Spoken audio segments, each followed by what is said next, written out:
Welcome to this podcast, Mission GJ.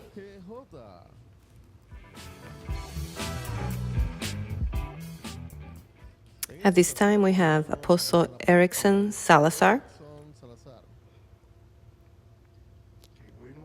It is so good. We're here flowing in the prophetic for the house. That's right. The place where we come to nourish ourselves with the word and to enjoy all the things that God gives us.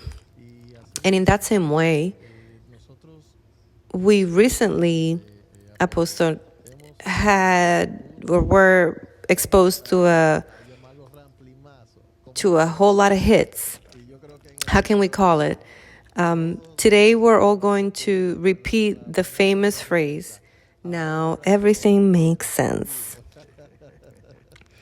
Because recently a monologue was sent out where the topic of generational curses was touched.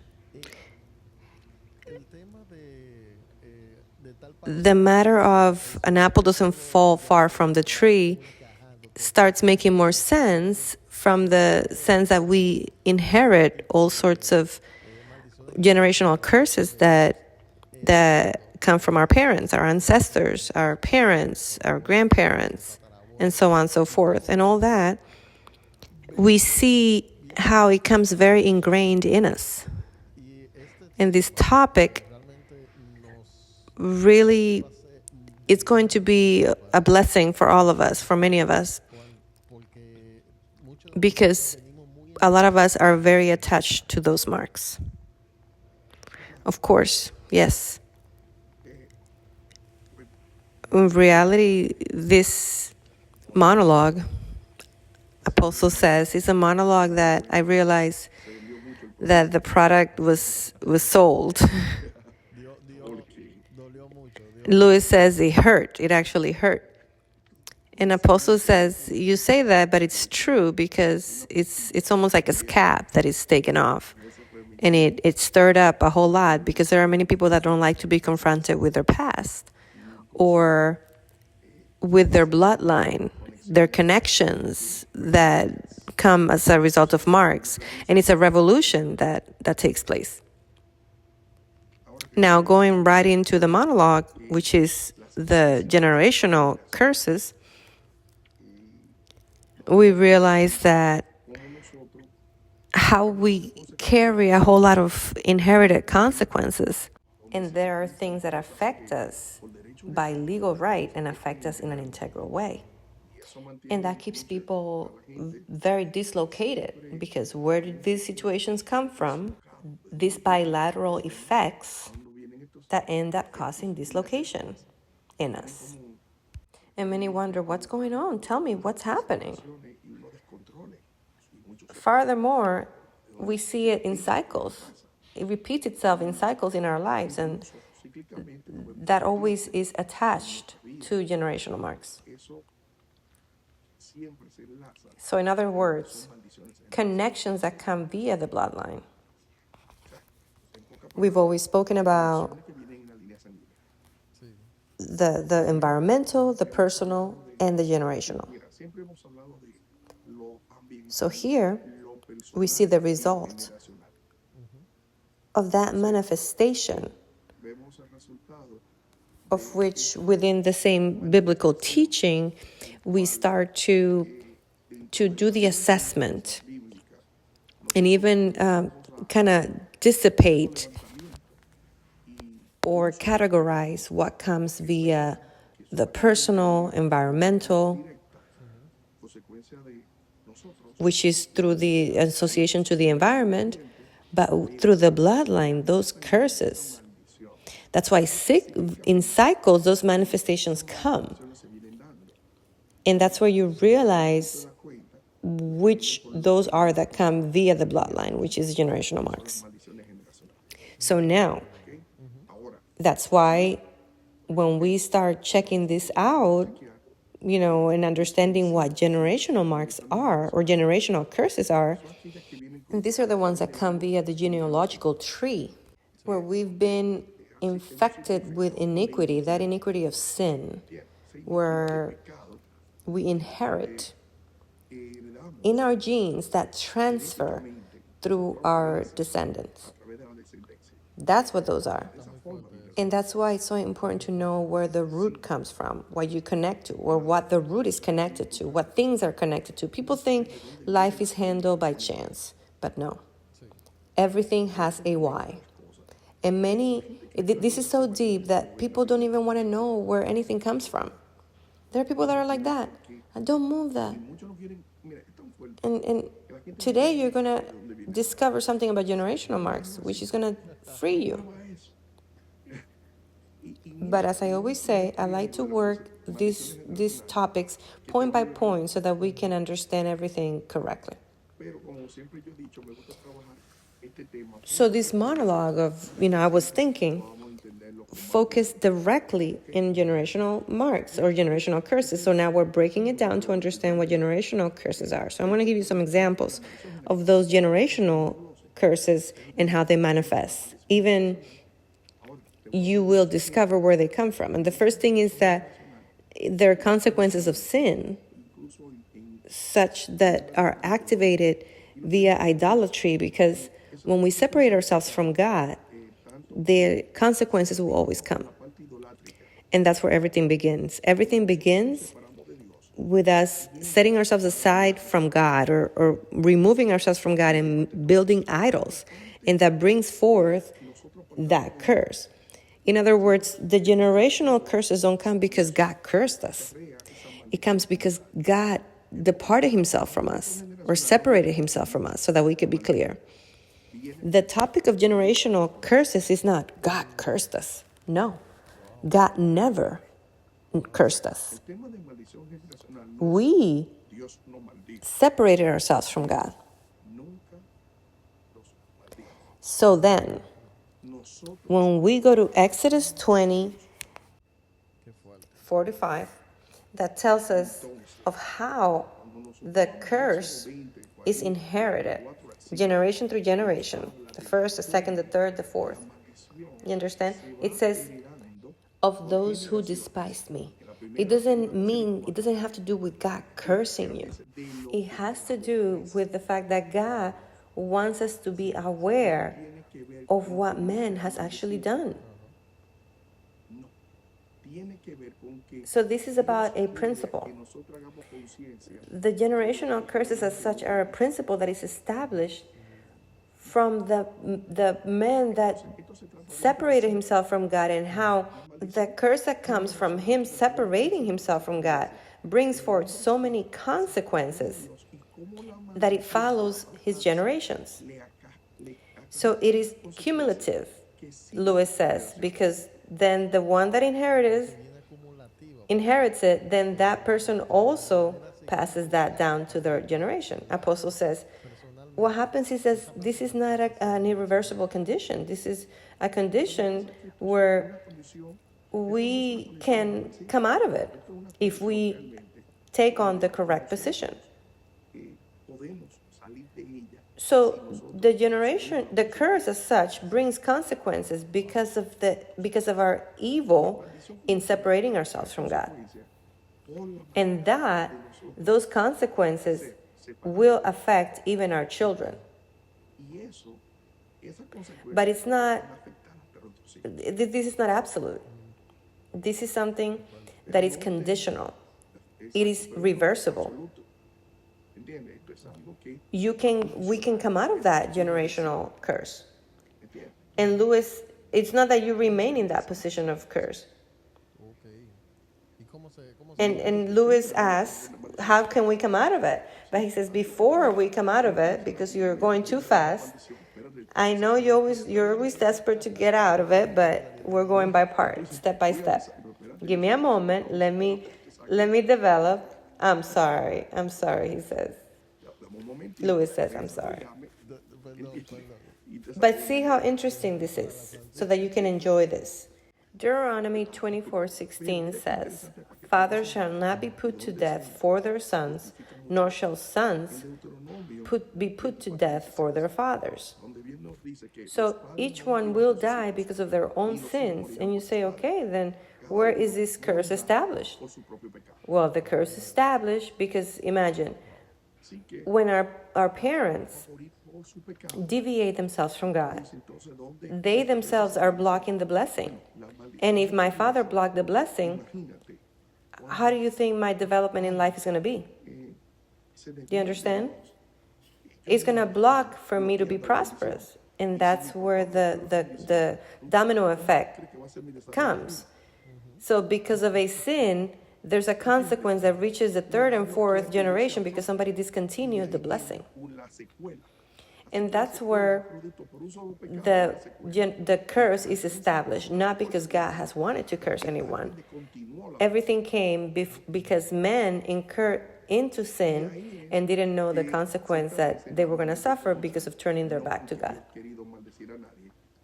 But the ignorance.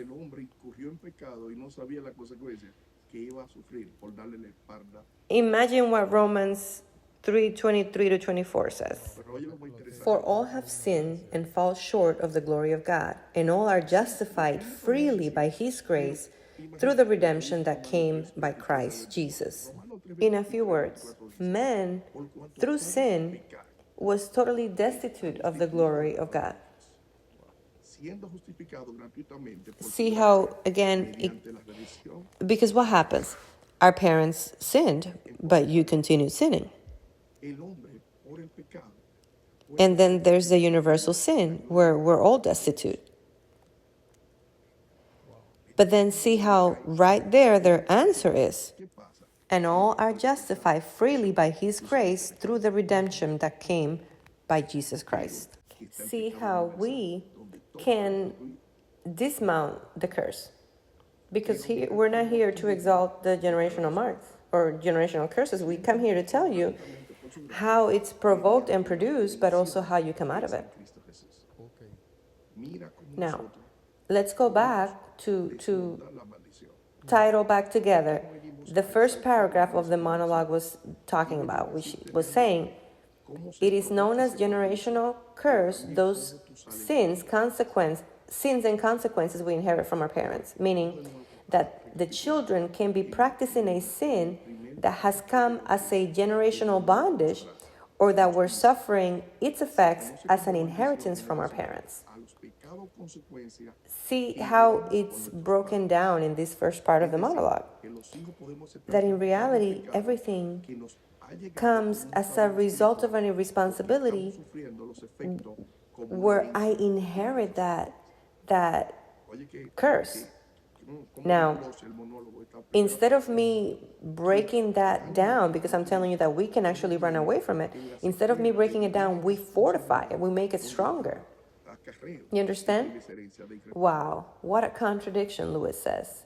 Yes, and that's why Apostle says is that we want to break it down. Because there are people that are so broken down and such failures because their parents treated them poorly.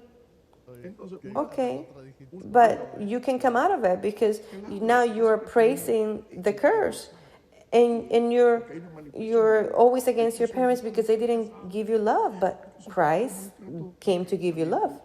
So there's a ministerial body that's here to give you love. There are ways to abolish that curse. You don't have to stay in that suffering. So there's a trickery where we want to light candles to the generational curses as a way to, you see what I've suffered is because of this. No, let's come out of that. You understand? Because to be under a curse, what we're going to do is we're going to suffer devastating consequences. But you have to come out of it. Don't stay there. So many families are operating under curse. There are places, territories that are under curse. Because within the curse, the universal curse itself of disobedience of men, the blood being shed, the injustices, violation of pacts and agreements, worshiping of idols and association with evil, all that is part of that manifestation that we have brought forth as generational curses. Now, in the second point of the monologue, it brought some aggressive details where it said, these also manifest in way of addictions, illnesses, depressive behavior, suicides, and financial crisis. See the different effects that we carry, that we drag. And you say illnesses, but that's something deeper. I don't know if you've noticed that within the DNA, if there's cancer in one family, the cancer manifests in the family, or if it's diabetes, they manifest along the same lines. And you say, what? You might say, so why, if they have diabetes, why do I have diabetes? Well, it's not that they have diabetes, it's that they're all gluttonous. What I'm trying to say is that there's a way of you discontinuing something that's marked.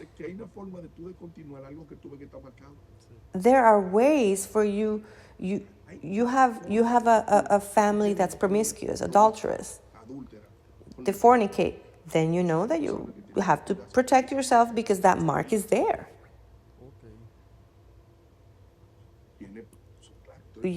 You are in a family that has a tendency to addiction or a disposition to addictions, then go against that. When we study the bloodline, we study it in order to dismount things, not to sit down and wait for those to come. You understand? I was waiting for that. Lewis says, I was waiting. I was saying, okay, when they manifest, then we'll handle it. But it's like you said, if I know that there's a tendency, I need to cut it. Apostle says, yes, that's why you see, mental illnesses, depression, schizophrenia, bipolar, physical illnesses, hypertension, cardiac illnesses, and even poverty. You understand? So you start seeing the mark, and you're going to move against that. What does a ministry do when you come to us? We sit you down, we teach you the fundamentals and the principles to dismount the marks that you drag. And you do the assessment, you realize what the bloodline is dragging. You realize what's in the environment, and you realize what is personal. Simply with an assessment, you have a line of the curses that person drags. You understand?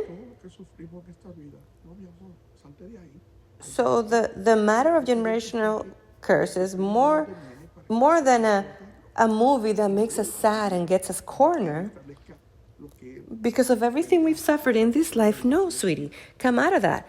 In the contrary, it's good for you to identify what operates and where it comes from so that you can dismount it.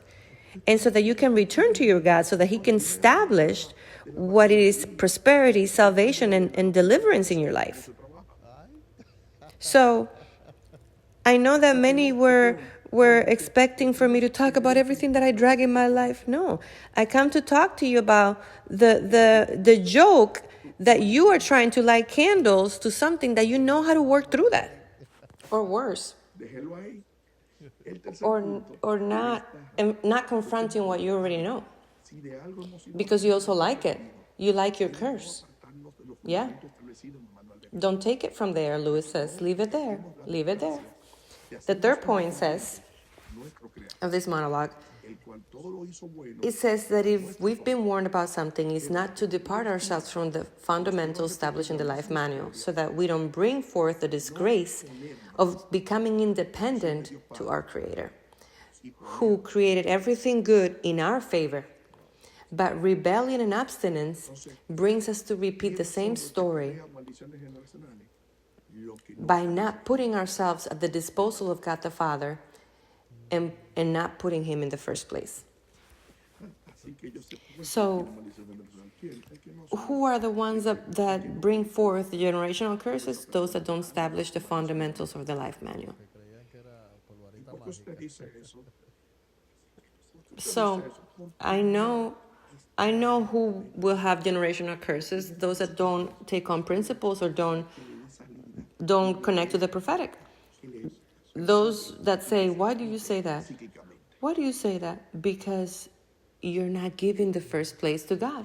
Because you're not seeking God to give you the way out in the midst of all those marks that follow you and that repeat themselves in cycles.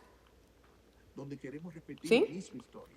So then, there is a way out. Yes, there is a God that's there in our favor. There is a God that wants to help us.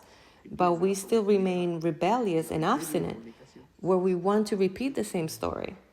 It is such that we even applaud it. We're like, oh, look at that guy. He's a womanizer like his father.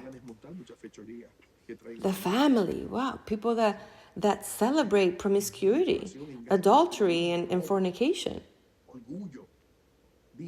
You understand? So there are many that don't like to be worked spiritually because they know that a lot of their works are going to be dismounted, all their works from their marks. Manipulation, deceit, materialism, theft, pride. Tell me.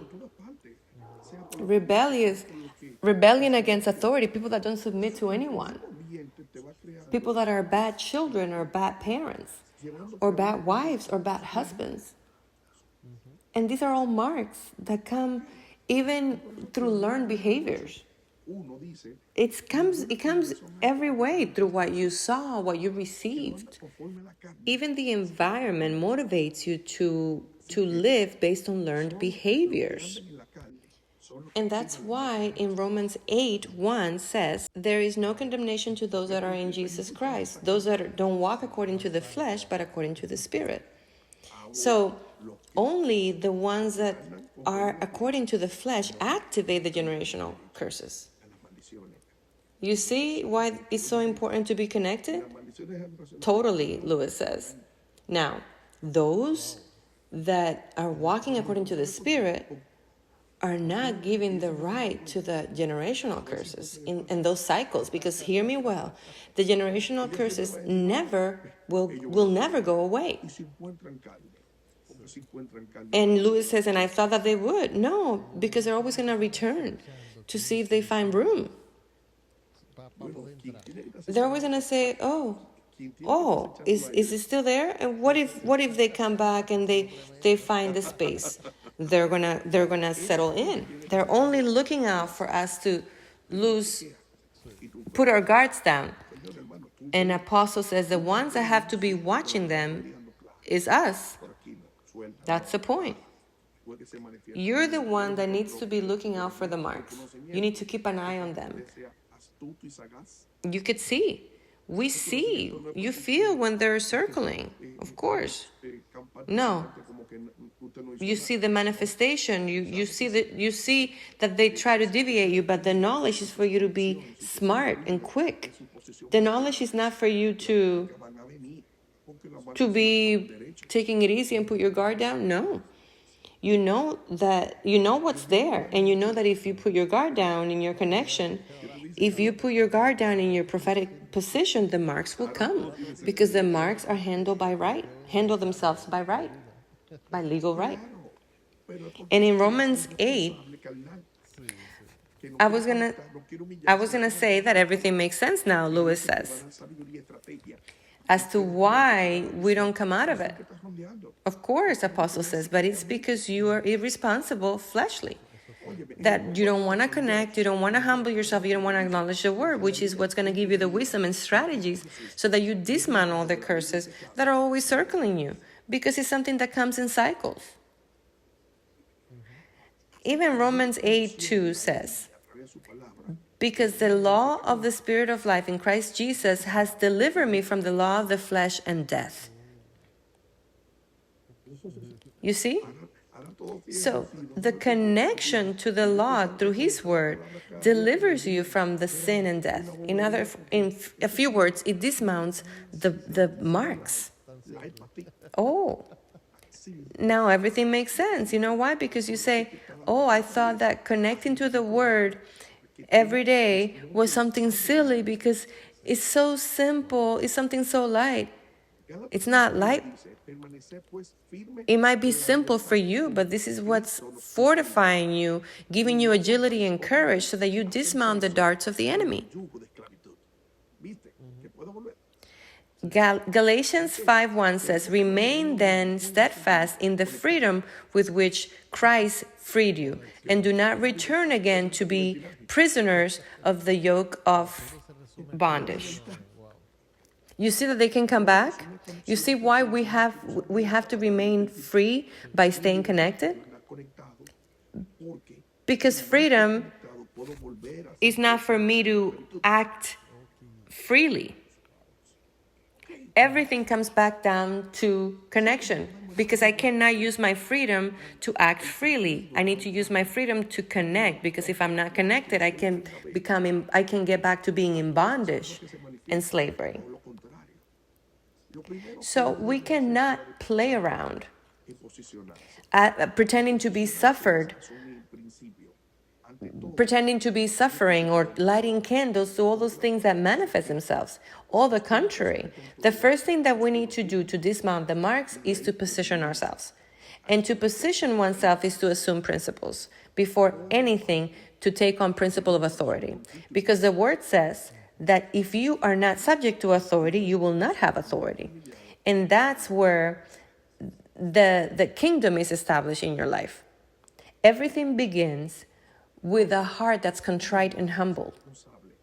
Okay? And a contrite heart, he does not reject. So everybody is responsible. Everyone is responsible for the generational curses that they drag. My parents are no longer responsible. I am. I'm not here to blame my father or my mother or my grandparents. Everyone connected within what they did not know. Everyone did what they were taught or what they saw or what they learned. Okay? Here we're not seeking or trying to find guilty people. Here we're identifying where the curse comes from, but that's not the interesting part. It is how I can dismount it from myself. So, you're worse than your parents. That today, even knowing where things come from, you don't take on a correct position to confront them. Wow, you took the air out of me with that last point. Lewis says, yes, I also feel like I went too far, Apostle says. Go back a little bit, Apostle. I'll go back a little bit. Let's edit that out. The truth of it all is that there's no time to accuse anyone, but for us to assume what the word teaches us. And you will know the truth, and the truth will set you free. It is not for us to corner ourselves to find someone to blame. If the word is teaching us that there are curses, the word is telling that to us so that we don't bring those consequences onto ourselves. See how interesting? And we need to come out of wanting to find someone to blame, because it doesn't matter the situation where we've fallen into or the situation where the enemy, that at the end of it all, he's the one to blame. The only one to blame of my situation and what at any given point became a curse was Satan. Only Satan. He's the one to blame. Now, Satan never imagined that someone was going to raise us to establish kingdom. And that we were going to be exalted above that humiliation that Satan did for man. So therefore, it is no time for us to sit down and complain.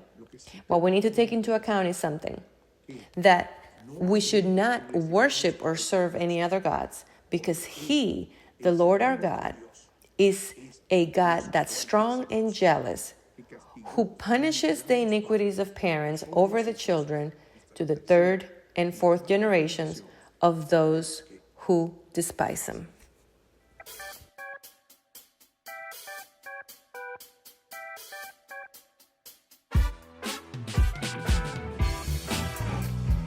Gracias por sintonizar nuestro podcast Misión GJ.